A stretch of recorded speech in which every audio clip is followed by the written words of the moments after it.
So this is It's also quite Puma weak, Punku hanging material, there as well. and you can see it's magnetic. And the way that we differentiate between the Puma Punku and the Tiwanaku periods is the gray stone is Puma Punku.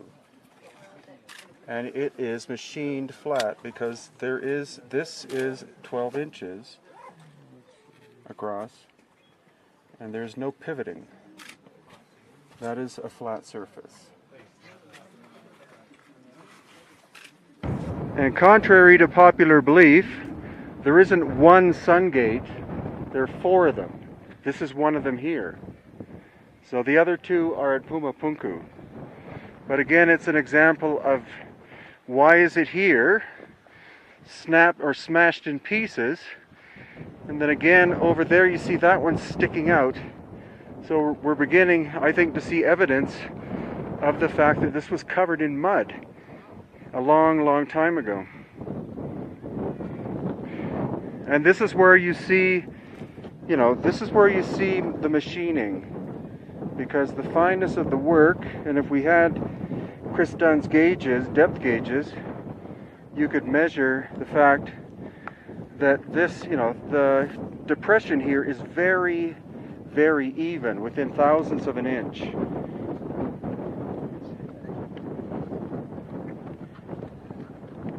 And where you find that, here's where you find sharp corners, especially in this depression.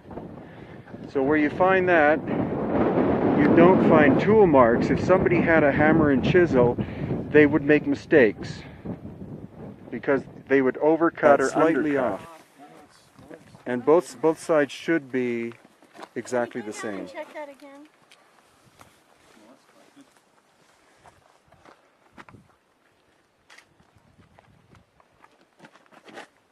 You see what I mean? You've got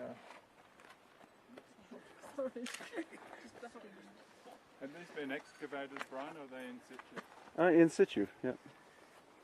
Anyone interested, this is area over here, where they basically demolished it and taken everything out, is where the Akapana, so this is the Akapana, it's where the Andean Cross Pool was. That's right in the centre of that area there. Mixed in with the muds that they were bringing in naturally, and what you're doing is you're winning out the fine materials. So you're winning out the much finer clay materials, and you leave this layer of these larger, denser sort of pebble and little stones, that type of thing. Oh, okay. So as the other stuff erodes, Yeah. that's what's left See right there. If you see there, you can see a layer of it. The little green stone is what we're referring to. Right. And if you imagine the whole thing, it would be much higher, and that they had all been mixed in and not been so obviously that you winnow out all the all the fine sands and clays and whatnot. What you're left with is this layer of larger, denser stones that need blown away. Oh, okay. It's iron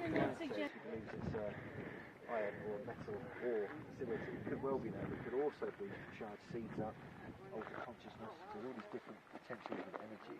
And you've got a great big magnetic anomaly. If they mixed up this mud and these little, green pebbles, if they're serpentinite or copper bearing, if they were mixing it purposefully in that's what I'm thinking, because it's almost like some... to get that texture, to get that composition. Oh, yeah. Yeah. Yeah. Because it seems very, at least from what I've seen so far, it seems very, very consistent. Yeah. It's very purposeful stuff going on here. But you notice that the entire wall is the sandstone. Yeah, it's entirely sandstone. Whereas then we'll go to places where all of a sudden you have this mix of the two, and it's like, again, that's why I think this is a later construction made out of, one material for one specific reason. It looks like andesite up there. Well, no, but actually the smoking gun one is the one behind that little megalith there, because it's channeled out, it's fallen down. It's been brought here at some time in the past, but... What time do you want us by the gate? Yes. So this is where we might find real evidence of the Puma Punku period at Tiwanaku, where there was catastrophic damage. And this stone is one of the major ones, because this break could not have been done with guys with sledgehammers. This happened a long time ago because of the weathering on the inside surface and also all the lichen that's growing on it.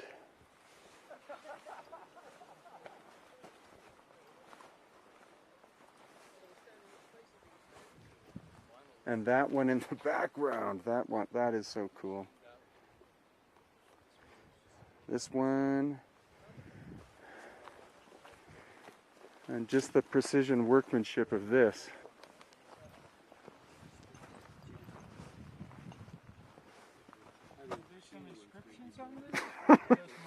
There's graffiti. Graffiti, yeah. Okay. Oh yeah, look at that modern graffiti. Yeah, and also this. I mean, this is sloppy. I have That's very sloppy. I've got a hard stone, you know, making that. Yeah, but you know what that looks like to me? That looks that looks modern. Yeah. That looks modern when someone was trying to quarry it. Exactly. Afterwards. Yeah. But this is a little this looks like a little model. It does. Yeah, with the stairway. Yeah, a little model with the stairway. It looks like a design, like they were planning it. Mm-hmm. Right. Started it on 2 different holes. Yeah, that's bang on. Okay, can you just go down the series? Yeah, that's bang on. So they are. That was the mistake I made. Okay.